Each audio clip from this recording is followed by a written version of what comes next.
ഉത്തരാഖണ്ഡിൽ നടന്ന സംഭവ വികാസങ്ങൾ ഇന്നത്തെ ഇന്ത്യയിൽ പൗരധൈര്യവും ഭരണഘടനാ മൂല്യങ്ങളും എവിടെയാണ് നിൽക്കുന്നതെന്ന് ചോദ്യം ചെയ്യുന്നൊരു കാര്യമായിരുന്നു. ബാബ എന്ന വസ്ത്രവ്യാപാര സ്ഥാപനത്തിൻ്റെ പേര് മാറ്റണം എന്നാവശ്യപ്പെട്ട് ബജരംഗ് ദൾ പ്രവർത്തകർ നടത്തിയ പ്രതിഷേധം ഒരു സാധാരണ വ്യാപാര സ്ഥാപനത്തിനെതിരായ ആവശ്യം എന്നതിലുപരി മതപരമായ തിരിച്ചറിയലിനെ അടിസ്ഥാനമാക്കിയുള്ള സമ്മർദ്ദ രാഷ്ട്രീയത്തിൻ്റെ ഒരു ഉദാഹരണമായിരുന്നു. ആ സമ്മർദ്ദത്തെ മുന്നിൽ നിന്നും തടഞ്ഞത് ഒരു ജിം ഉടമയായ ദീപക് കുമാർ ആയിരുന്നു. പിന്നീട് സോഷ്യൽ മീഡിയയിൽ മുഹമ്മദ് ദീപക് എന്ന പേരിൽ അറിയപ്പെട്ട ഒരു വ്യക്തിയായിരുന്നു അദ്ദേഹം. ജനുവരി 26-ന് കോട്ട്ദ്വാറിലെ പട്ടേൽ മാർഗിൽ നടന്ന പ്രതിഷേധത്തിനിടെ എത്തിയ സംഘത്തെ ദീപക് തടഞ്ഞു നിർത്തി. ആ സംഘം പേരെന്താണെന്ന് ചോദിച്ചപ്പോൾ മുഹമ്മദ് ദീപക് എന്ന മറുപടി നൽകി അദ്ദേഹം പ്രതിഷേധക്കാരെ പിന്നോട്ടടിപ്പിച്ചതെന്ന വീഡിയോ അത് അന്ന് രാജ്യവ്യാപകമായി പ്രചരിച്ചിരുന്നു. അതൊരു വ്യക്തിയുടെ ധൈര്യപ്രകടനം മാത്രമായിരുന്നില്ല, മതപരമായ തിരിച്ചറിയലിനെ ആയുധമാക്കുന്ന രാഷ്ട്രീയ സംസ്കാരത്തോട് അവരോട് നടത്തിയ നിശബ്ദമായ ഒരു പ്രതിരോധം കൂടിയായിരുന്നു അത്. എന്നാൽ അതിന് തൊട്ടു പിന്നാലെ ഉണ്ടായത് അഭിനന്ദന പ്രവാഹമായിരുന്നില്ല, വ്യാപകമായ വിദ്വേഷ പ്രചരണമായിരുന്നു. സോഷ്യൽ മീഡിയയിലൂടെ ദീപകിനെ ലക്ഷ്യമിട്ട് ഭീഷണികളും ബഹിഷ്കരണ ആഹ്വാനങ്ങളും ഉയർന്നു. അതിൻ്റെ പ്രത്യാഘാതം എന്നോണം അദ്ദേഹത്തിൻ്റെ ജിമ്മിൽ ആളുകൾ കുറഞ്ഞു.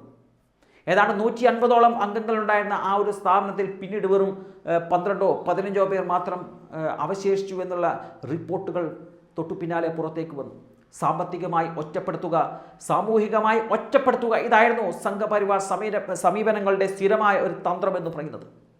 ഇത്തരം സാഹചര്യത്തിൽ രാജ്യത്തെ പരമോന്നത നീതിപീഠമായ സുപ്രീം കോടതിയിലെ 15 മുതിർന്ന അഭിഭാഷകർ അവർ ദീപകിൻ്റെ ജിമ്മിൽ അംഗത്വമെടുത്തുകൊണ്ട് ദീപകിന് ഐക്യദാർഢ്യം പ്രഖ്യാപിച്ചിരിക്കുകയാണ്.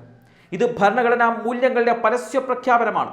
നിയമവ്യവസ്ഥയുടെ ഉയർന്ന പദവിയിൽ പ്രവർത്തിക്കുന്നവർ അവർ തുറന്നു പറഞ്ഞ സന്ദേശം എന്ന് പറയുന്നത് ഇതാണ്: മതവിദ്വേഷത്തിനെതിരെ നിൽക്കുന്നത് കുറ്റമല്ല, മറിച്ച് പൗരകർത്തവ്യമാണ്. ഒരാളെ സാമ്പത്തികമായി തകർക്കാൻ ശ്രമിക്കുന്ന ബഹിഷ്കരണ രാഷ്ട്രീയത്തോട് നിയമലോകം തന്നെ പ്രതിരോധ ഭിത്തിയായി ഇപ്പോൾ മാറിയിരിക്കുന്ന സാഹചര്യമാണ് കാണുന്നത്. സംഘപരിവാർ സംഘടനകൾ വർഷങ്ങളായി പ്രചരിപ്പിക്കുന്ന ധ്രുവീകരണ രാഷ്ട്രീയത്തിന് ഇതൊരു കടുത്ത വെല്ലുവിളിയാണ്. ഒരു സാധാരണ ജിം ഉടമയെ ഭീഷണിപ്പെടുത്തി ഇല്ലാതാക്കാമെന്നുള്ള കണക്കുകൂട്ടൽ ഇവിടെ പാളിയിരിക്കുകയാണ്. കാരണം വിഷയത്തിൽ ഇടപെട്ടത് ചില വ്യക്തികൾ മാത്രമല്ല, ഭരണഘടനയുടെ ആത്മവിശ്വാസമുള്ള ഒരു വലിയ വിഭാഗമാണ്. നിരപേക്ഷത, സമത്വം, അഭിപ്രായ സ്വാതന്ത്ര്യം ഇവ വെറും പുസ്തകത്തിലുള്ള വാക്കുകളല്ലെന്ന് നിയമവ്യവസ്ഥയിലെ പ്രമുഖർ തങ്ങളുടെ പ്രവൃത്തിയിലൂടെ തെളിയിച്ചിരിക്കുകയാണ്. ദീപക് കുമാറിൻ്റെ നടപടി ഒരു വ്യാപാരിയെ സംരക്ഷിച്ചു എന്നതിലുപരി മതത്തിൻ്റെ പേരിൽ സമ്മർദ്ദം ചെലുത്തുവാൻ അനുവദിക്കില്ല എന്നുള്ളൊരു പ്രഖ്യാപനമായി മാറുകയായിരുന്നു അവിടെ. അതിനെതിരെ ഉയർന്ന വിദ്വേഷം ഇന്ത്യൻ സമൂഹത്തിലെ അപകടകരമായ പ്രവണതകളെ തുറന്നു കാട്ടുന്ന ഒന്നാണ്. ഒരു വ്യക്തി തൻ്റെ മതപരമായ തിരിച്ചറിയലിനെക്കുറിച്ച് പരിഹാസമോ വെല്ലുവിളിയോ ഉപയോഗിച്ച് ആക്രമണത്തെ നിർവീര്യമാക്കുമ്പോൾ അതിനെ ദേശവിരുദ്ധതയായി ചിത്രീകരിക്കുന്നത് ജനാധിപത്യ ബോധ്യത്തോട് തന്നെയുള്ളൊരു വിരോധമാണ്. സുപ്രീം കോടതിയിലെ മുതിർന്ന അഭിഭാഷകർ സ്വീകരിച്ച നിലപാട് ഇതിലൂടെ കൂടുതൽ പ്രാധാന്യമർഹിക്കുന്നൊരു കാര്യമാണ്. അവർ അംഗത്വമെടുത്തത് ഒരു ജിമ്മിൽ മാത്രമല്ല, ഭരണഘടനാ മൂല്യങ്ങളിൽ കൂടിയാണ്. നിയമവ്യവസ്ഥയുടെ പ്രതിനിധികൾ സാമൂഹിക അനീതിക്കെതിരെ ഇത്തരത്തിൽ പ്രതികരിക്കുന്നത് മതധ്രുവീകരണ രാഷ്ട്രീയത്തിന് വ്യക്തമായ ഒരു മുന്നറിയിപ്പ് തന്നെയാണ്. സാമ്പത്തിക ബഹിഷ്കരണം എന്ന ആയുധം ഉപയോഗിച്ച് ഭീതി ഉണ്ടാക്കുന്നവർക്ക് നിയമപരവും നൈതികവുമായ മറുപടി ലഭിക്കാമെന്ന് ഇത് തെളിയിക്കുന്നൊരു കാര്യമാണ്. ഇന്ത്യൻ ജനാധിപത്യത്തിൻ്റെ ശക്തി കോടതികളിലോ പാർലമെൻറ്റിലോ മാത്രമല്ല, സാധാരണ പൗരന്മാരുടെ ധൈര്യത്തിൽ കൂടിയാണ്. ദീപക് കുമാർ അതിൻ്റെ ഉദാഹരണമാണ്.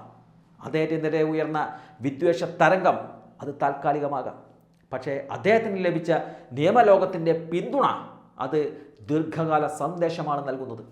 മതത്തിൻ്റെ പേരിൽ സമ്മർദ്ദം ചെലുത്തുന്ന രാഷ്ട്രീയ മതം എത്ര ശക്തമായാലും ഭരണഘടനയുടെ മൂല്യങ്ങളിൽ വിശ്വാസമുള്ള ഇന്ത്യ അതിനു അപ്പുറം നിലകൊള്ളുമെന്നുള്ള ഒരു വിശ്വാസം ഇതിലൂടെ ശക്തമാവുകയാണ്. സംഘപരിവാർ സംഘടനകൾക്ക് ഇതൊരു രാഷ്ട്രീയ തിരിച്ചടി തന്നെയാണ്. ഭീഷണിയും ബഹിഷ്കരണവും വഴി സമൂഹത്തെ നിയന്ത്രിക്കാമെന്നുള്ള കണക്കുകൂട്ടലിന് മുന്നിൽ നീതിബോധമുള്ള പൗരന്മാർ മതിയായ പ്രതിരോധം സൃഷ്ടിക്കാമെന്ന് തെളിയിച്ച ഒരു സംഭവം കൂടിയായിരുന്നു അത്. മുഹമ്മദ് ദീപകിന് ലഭിച്ച ഐക്യദാർഢ്യം ഇന്ത്യയുടെ ഭരണഘടനാ ആത്മാവിനുള്ള ഐക്യദാർഢ്യമായി തന്നെ ചരിത്രത്തിൽ രേഖപ്പെടുത്തും.